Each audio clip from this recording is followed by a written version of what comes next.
بسم الله الرحمن الرحيم. إذا السماء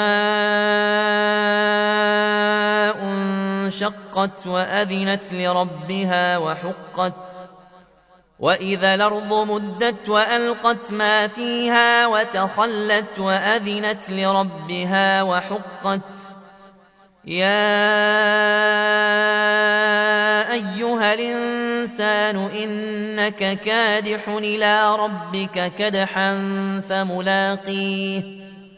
فأما من أوتي كتابه بيمينه فسوف يحاسب حسابا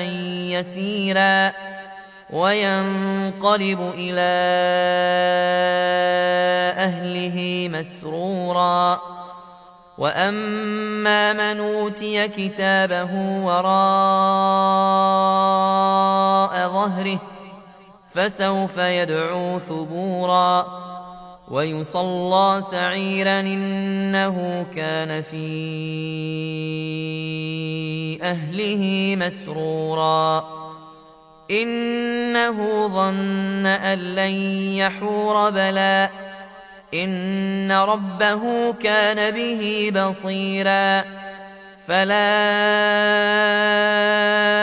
أقسم بالشفق والليل وما وسق والقمر إذا اتسق لتركبن طبقا عن طبق فما لهم لا يؤمنون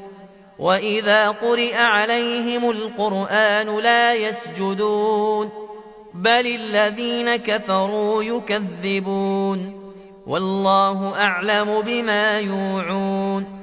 فبشرهم بعذاب أليم إلا الذين آمنوا وعملوا الصالحات لهم أجر غير ممنون